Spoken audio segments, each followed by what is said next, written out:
وقت آ جائے گا کہ ہسپتالوں میں جگہ نہیں ہوگی۔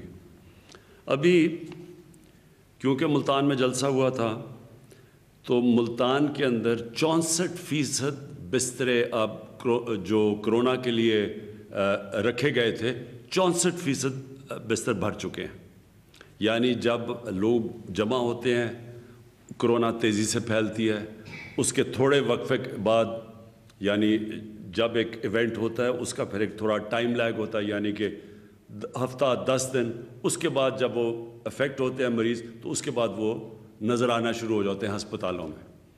تو 64% ملتان کے اندر اس وقت بسترے بھرے ہوئے ہیں کرونا کے مریضوں سے، اور اس وقت 40% بسترے پشاور میں بھرے ہوئے ہیں کرونا کے مریضوں سے، اسلام آباد میں تقریباً 50%، اور ایوریج آ رہی ہے سارے پاکستان میں تقریباً 40% جو کرونا کے لیے بستریں یعنی وینٹیلیٹرز اور آکسیجن اس کے اوپر مریض آ چکے ہیں۔ کہنے کا مقصد یہ ہے کہ کرونا کے کیسز بڑھتے جا رہے ہیں، ہمارے سامنے سردی آ رہی ہے، سردی بڑھتی جائے گی۔ سردی میں مسئلہ کیا ہوگا؟ مسئلہ یہ ہوگا کہ کرونا پھیلتی کی طرح جب زیادہ لوگ جمع ہوتے ہیں کرونا پھیل جاتی ہے، لیکن جب باہر زیادہ کم چانس ہوتی ہے، کیونکہ جب باہر کھلا فضا ہوتی ہے اس میں کم چانس ہوتی ہے، لیکن جب کمرے میں لوگ آ جاتے ہیں تو اس میں جراثیم تیزی سے پھیلتے ہیں۔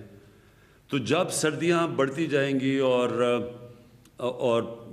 راتوں کو ہیٹر چلے ہوں گے، لوگ ہیٹر کے ارد گرد بیٹھے ہوں گے، کرونا کے پھیلنے کے چانسز بڑھتے جائیں گے۔ تو اگر آج صورتحال یہ ہے کہ سارے پاکستان میں ایوریج پہ 40% بستروں پہ اگر کرونا کے مریض آ چکے ہیں، تو یہ خود ہی اندازہ لگا لیں کہ اگر اسی ریٹ پہ بڑھتا گیا، اسی ریٹ پہ کرونا پھیلتا گیا، یہ جو ہمارا سیکنڈ ویو آیا، وہ جو دوسرا ویو ہے، اگر اسی طرح بڑھتا گیا تو ہمارے تو ہسپتال بھر جائیں گے۔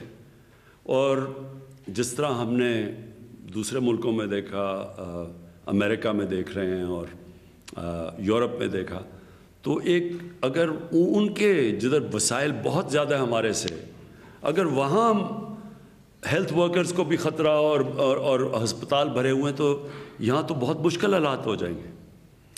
کہنے کا میرا مقصد یہ ہے کہ یہ ہے ٹائم، ہم ساری قوم مل کے احتیاط کریں، ایس او پیز پہ چلے۔ ایس او پیز کا مطلب یہ کہ سب سے بڑا ایس او پی یہ ہے کہ یہ منہ کے اوپر جو آپ کور کرتے ہیں تو بہت کم چانس ہو جاتی ہے جراثیم پھیلنے کی، اس سے کرونا پھیلنے کے چانسز کم ہو جاتے ہیں۔ اگر آپ نے لوگ ارد گرد بھی آپ کے ہیں اور اگر آپ نے ماسک پہنا ہوا ہے تو چانسز کم ہو جاتے ہیں۔ تو سب سے پہلا تو یہ ایس او پی ہے۔ دوسری چیز کہ ہمیں جب پتہ ہے کہ لوگ جب جمع ہوں گے تو کرونا پھیلے گا، تو میں سب سے اپیل کرتا ہوں، یہ جو پولیٹیکل پارٹیز کر رہی ہیں، میں ان کو آج اپیل کرتا ہوں کہ یہ جلسے جلوس سے کوئی گورنمنٹ کو کوئی فرق نہیں پڑنے لگا، لیکن لوگوں کی جانیں خطرے میں جانے لگی ہیں۔ جلسے جلوس تو ہمارے سے بڑے کس نے بڑے جلوس کیے ہیں؟ تو جلوس سے کیا ہوگا؟ گورنمنٹ چلی جائے گی۔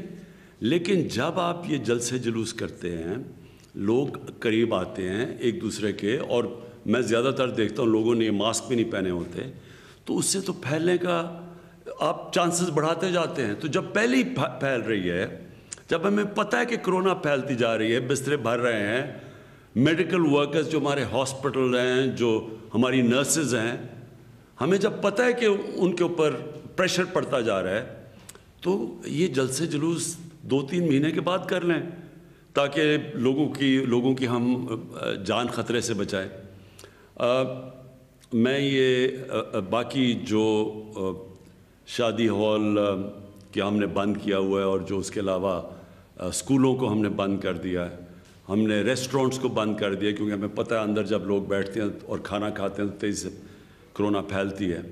اور مجھے ان سب لوگوں سے جب ہم ان سے بات کرتے ہیں، ہم نے علماء سے بات کی ہے، وہ جب کہتے ہیں کہ ایک طرف آپ کہہ رہے ہیں کہ مسجدوں میں ایس او پی فالو کرو، ایک طرف لوگوں کے روزگار بند کر دیے ہیں اور دوسری طرف جلسے جلوس ہو رہے ہیں، تو یہ ہمارے لیے مشکل پیدا کر رہے ہیں آپ۔ دوسری چیز، ویسے ہی ایک ساری دنیا میں جب سیکنڈ ویو آیا ہے تو ایس او پیز کو امپلیمنٹ کرنا مشکل ہوا ہے، باقی دنیا کے لیے بھی۔ یورپ کے اندر دیکھیں لوگ ریزسٹ کرتے ہیں، اب لوگ تھک گئے ہیں ایس او پیز فالو کرتے ہوئے، انہوں نے تو بڑی دیر لاک ڈاؤنز رکھے ہیں. آج انگلینڈ کے اندر پھر لاک ڈاؤن ہو گیا، کیلیفورنیا میں مکمل لاک ڈاؤن ہے. تو ہم نے تو اپنے ملک کو بچایا تھا لاک ڈاؤن سے، اس لیے کہ لوگوں کا روزگار متاثر ہوتا ہے. کیسے جو دہاڑی دار، جو بیچارہ غریب طبقہ ہے، وہ سب سے زیادہ متاثر ہوتا ہے. تو اس لیے یہ بڑا ضروری ہے آج ہم اپنے آپ کو یہ کرونا سے بچائیں، اور بچائیں ایس او پیز فالو کریں. اور ہمیں جو ہم نے جب پہلا اس کا ویو آیا تھا، تو ہم اس لیے اللہ نے ہمیں بچا لیا کہ ہم نے قوم نے مل کے ایس او پیز کو فالو کیا تھا، ہم نے بڑا ڈسپلن دکھایا تھا، تو اللہ نے کرم کیا تھا. ساتھ والے ملک کو دیکھ لیں، ہندوستان میں وہاں پتہ نہیں کتنی اموات ہو چکی ہیں، پتہ نہیں 1.5 لاکھ سے بھی زیادہ. ادھر ایران میں اس وقت بڑے برے حالات ہیں لوگوں کے، سیکنڈ ویو آیا ہوا ہے وہاں، ادھر 300-400 لوگ دن میں فوت ہو رہے ہیں. اس کے مقابلے میں پاکستان کو تو اللہ نے بچایا ہے. تو اگر ہمیں اللہ کی مدد چاہیے تو پہلے ہم اپنی مدد کریں، اور اپنی مدد یہ ہے کہ سب ایس او پیز کو فالو کریں. اور میں وہ جو یہ کوشش کی جا رہی ہے جلد سے جلوس سے مجھے پریشر ڈالنے کی، اس سے تو مجھے کوئی پریشر نہیں پڑے گا، لیکن آپ لوگوں کی جانوں پہ خطرہ، لوگوں کی جانوں سے کھیل رہے ہیں، لوگوں کی جانیں خطرے میں ڈال رہے ہیں. تو میں سب سے آج اپیل کرتا ہوں کہ یہ سردیاں آ رہی ہیں، یہ اگلے 2 مہینے اللہ کرے کہ ہم صحیح گزار لیں، لیکن ہمیں پتہ ہے کہ ساری دنیا میں سیکنڈ ویو آ رہا ہے سردیوں میں. تو اپنے لوگوں کو سردیوں سے بچائیں. اس سے ہمارے ہیلتھ ورکرز متاثر ہوں گے، ڈاکٹرز، نرسز، ہمارے ہاسپٹلس پہ پریشر پڑے گا، ہمارے بوڑھے لوگوں کے جن کو خاص طور پہ کرونا کی وجہ سے جن کی جانوں کو خطرہ ہوتا ہے ان پہ پریشر پڑے گا، جن کو کوئی بیماریاں ہیں ان کے اوپر پریشر پڑے گا کرونا کی وجہ سے. اور ان سب کے لیے میں آج اپنی قوم کو اپیل کر رہا ہوں کہ احتیاط کریں اور ایس او پیز کو فالو کریں. شکریہ.